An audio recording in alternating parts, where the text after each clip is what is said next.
What do you think God the Father is really like?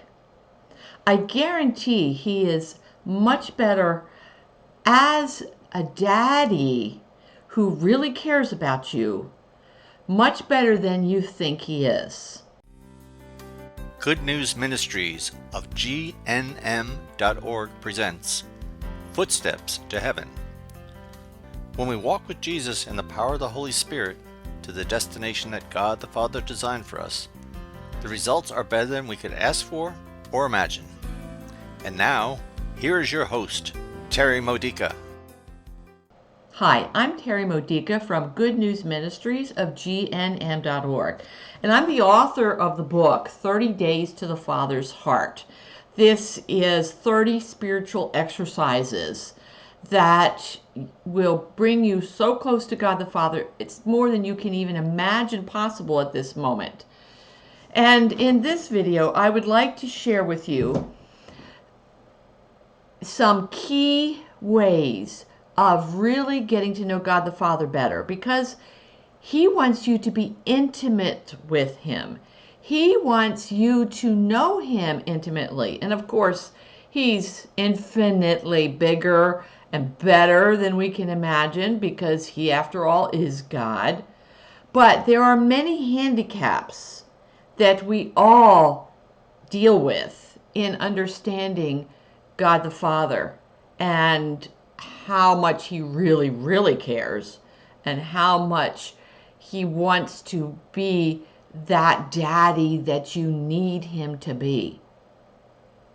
So one of the spiritual exercises in my book is something that I'm going to go through with you right now. It's differentiating God the Father as he really is from God the Father who you think he is and is not. I began to learn about this many years ago when I was struggling through feeling abandoned by God. We had put our house up on the market for sale, and the atheist down the street was selling his house overnight practically, and we 8 months into trying to sell the house still hadn't sold the house. And I'm like, God, we prayed, we asked you to be in charge of getting our house sold, and what's going on here? By 8 months into this, I was really feeling abandoned. God didn't care. As a matter of fact, maybe if I were an atheist too, I'd sell this house quicker. I mean, that thought crossed my head. But I went to talk to a spiritual director about this because I knew my faith was collapsing. And she told me that we project onto God what humans have been like for us. And as I was driving home from that, mulling that over, I thought about, okay, who has made me feel abandoned besides God? Has anybody made me feel abandoned? And then I remembered that a couple of years prior, I had relied on a friend when I was really sick. I had a little baby who was crawling around, and I had the flu. And if I moved to take care of this kid, if I had changed a diaper or whatever, I was ready to vomit all over him. And I was really miserable. And I belonged to a prayer group where we were really committed to being in friendship with each other in such a way that we were a real community. So I called up the one friend who I knew was home, and I said, could you please pick up my son and take care of him today while I'm recovering? And she said no. And her excuse for it was really flimsy in my view, and so it really hurt me deeply, and I suffered as a consequence of not getting her help, feeling abandoned by her.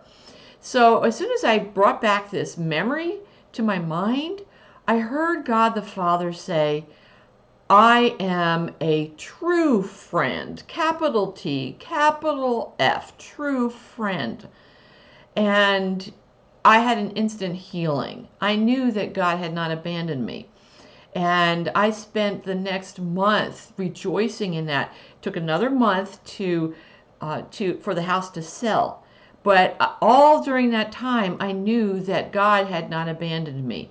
And I really believe that it took a month more to sell the house because God wanted me to see how healed I was. Well, that was part of my early journey in discovering who God the Father really is. And as that developed, I learned more about differentiation. Differentiation between who I thought God was and what he really is like. Now, I'm going to lead you through a spiritual exercise of learning the differentiation between God the Father as he really is and God the Father as you falsely think he is. During this spiritual exercise, you could stop the video to write down the things as I share with you what I wrote down, or you can do this, of course, after the video is over. It's a fairly simple spiritual exercise, but profoundly healing. Okay, so think of the good qualities of your human father. And if you had no human father around to do this spiritual exercise with, to think about, in other words, then substitute your mother in this differentiation exercise. But if you had a father around, that's what I want you to focus on right now. And let me share with you my own answers to the spiritual exercise to give you an idea how to do it. First, the good qualities of your human father. What about his fatherhood was really good, was what you needed him to be? For example, I wrote down unconditional love, protective, provider, fun vacations. I wrote that down because my dad was really good at planning fun vacations, and he took us on adventures. He took us sightseeing to places that my friends never got to see, and these adventures impacted me for the rest of my life, and it was fun. I also wrote down that he attended school events. I was in the school orchestra.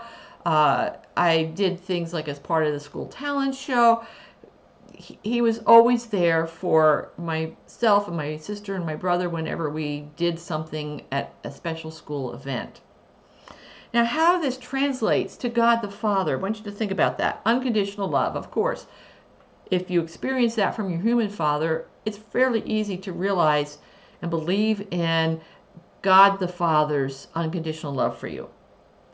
Protective. I do feel protected by God. Yes, there's spiritual battles going on. Yes, there are friends who still betray me now and then, or there's things that happen that I'm like, oh, I need more protection. But I feel like I can run to God for that protection. And even if I don't understand why bad things happen, I still know that through it all, he's protecting me, and we're going to get through this together, and it'll come out better in the end than I can imagine. He turns all things into good. Blessings come from bad. Provider.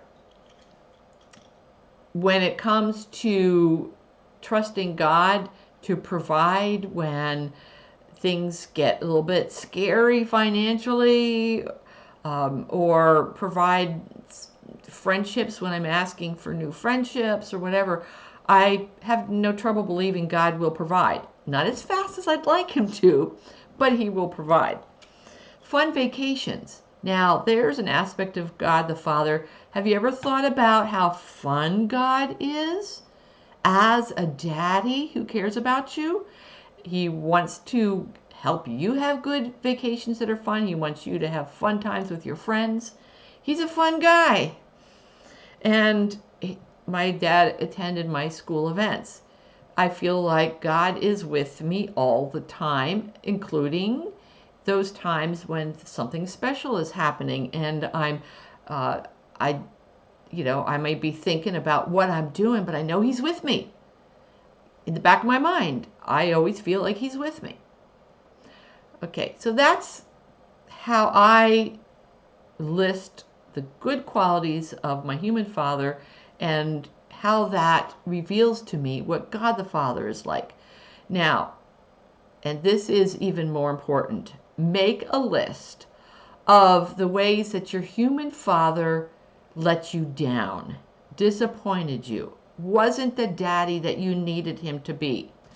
So, for example, I wrote down that my father was not a good listener. I had a lot to share from my heart, and he didn't understand me. He didn't listen well enough, and therefore he didn't understand me. I grew up most of my life feeling misunderstood by him. So that's two different aspects of my experience with my human father that translate, as I'll share with you soon, translate into what I think about God the Father.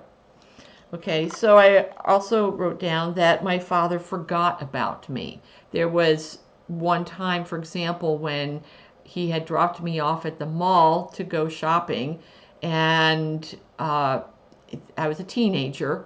We only had one car. My mother didn't drive, and so my father took me there, and he was going to pick me up at a certain time. That time came, and I was standing there alone at the mall, and an hour went by and he still hadn't picked me up. I don't remember how much longer, but more time went by and he still hadn't picked me up. And it was because he got so wrapped up in his work and what he was doing, he totally forgot about me. It was when he came home from the office that he remembered that he had forgotten me. And he never really apologized for it. And that brings me to another one of the things I wrote down. He was self-centered. He was so focused on his own things that I felt forgotten whenever he was involved in his own things, which he was very self-involved. I also wrote down that he is cold. He was cold. My father has since passed away, but he was cold. His hugs were cold, if he hugged me at all. And he felt distant to me. He was not intimate with me. I never felt like I could have a friendship with him. He was, even when we were adults. And so these things are, they translate into false ideas of what God the Father is. I had to differentiate all of these things and say, God the Father's not like that. Like, for example, not a good listener? Oh, yeah. God listens all the time. So, on your list of all the things that your father, your human father, did that was a disappointment to you, was something that was, not what you needed him to be, next to each one of those things on the list, you write the opposite. So not good listener, the opposite was good listener. That's a description of who God the Father is. Didn't understand me? He understands me always. That's the opposite. That's who God the Father is. He forgot about me. God the Father never forgets. He was cold. God the Father is warm. God the Father is somebody who I can snuggle with. I can climb up onto his lap as I visualize it in prayer. And I feel his warmth, his friendly, warm, fatherly arms around me, protecting me and caring about me. And, I can be going through something miserable and easily visualize, now that I've gone through this healing process, I can easily visualize him holding me warmly, caringly. And friendship, yeah, he's a friend. I can confide in him. I can count on him to be a good friend. And self-centered, the opposite of that is other-centered. God is centered on me. He's my doting daddy. He dotes on me. He dotes on you. He cares so much about you, intimately, about everything going on in your life. And he is working a plan for good in everything, and you can trust him in that. So go through this healing process, and you'll get to know God the Father a whole lot more. And if you want to order my book, 30 Days to the Father's Heart, go to 30daystothefathersheart.com, and you can find out how to do that. God bless you.